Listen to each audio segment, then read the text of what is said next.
ဒါမှနဲ့မှတရုတ်စာတင်ပြီးတော့လက်စာကောင်းတဲ့အလုပ်ကိုဝင်လုပ်ဖို့စိတ်ဝင်စားနေတယ်လို့လားဒါဆိုရင်လက်ရှိတော့တရုတ်စာအခြေခံစတင်တဲ့အခါမှာတတိထားနဲ့အချက်လေး၃ချက်ကိုလက်ရှိပြပြပေးထားပါမယ်大家好，老师ကတော့福报啊老师啦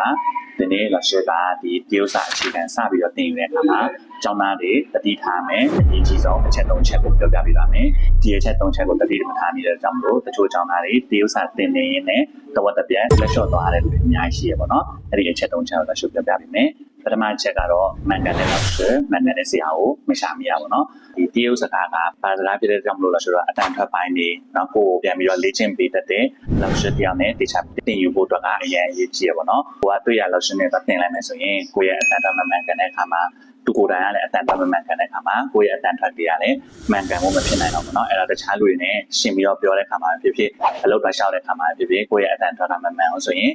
ကိုယ်ကစိတ်အားငြိရတဲ့အခါမှာတဝက်တစ်ပြက်နဲ့လက်လျှော့သွားနိုင်တယ်ပေါ့နော်ဒုတိယအချက်ကတော့လက်လျှော့လေ့ကျင့်မှုမရှိတာအတန်းထဲမှာပဲစာသင်လိုက်ရုံနဲ့ရတယ်ဆိုပေမဲ့လည်းလက်လျှော့ကအိမ်မှာဆိုတော့ speaking mind တော့လည်းကောင်း listening mind တော့လည်းကောင်းလက်လျှော့ကပြန်လေ့ကျင့်ပေးဖို့လိုရပေါ့နော်မဟုတ်ဆိုရင်တော့ဒီရဲ့24နာရီမှာအတန်းချိန်မှာရှိတဲ့ဒီတနာရီအတွင်းမှာစာသင်တယ်ကိုကကျန်တဲ့အချိန်မှာကျတော့လေ့ကျင့်မှုမရှိဘူးဆိုရင်တော့ဘယ်တရုတ်စာစကေးကလည်းတိုးတက်မှုရှိလာမှာမဟုတ်ဘူးနော်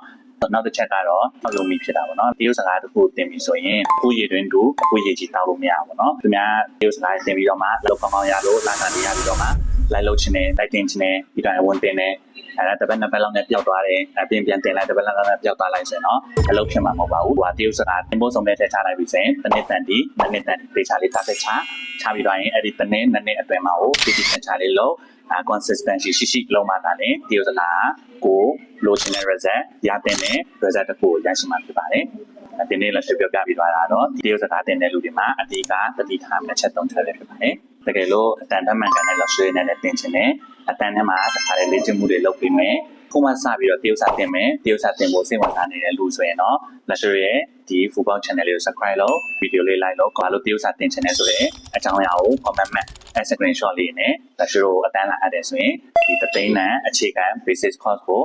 တရားရအောင် free တရားခွင့်ရမှာဖြစ်ပါတယ်လက်ရှိတော့နောက်နေ့မှပြန်တွေ့ပါမယ်တကြံ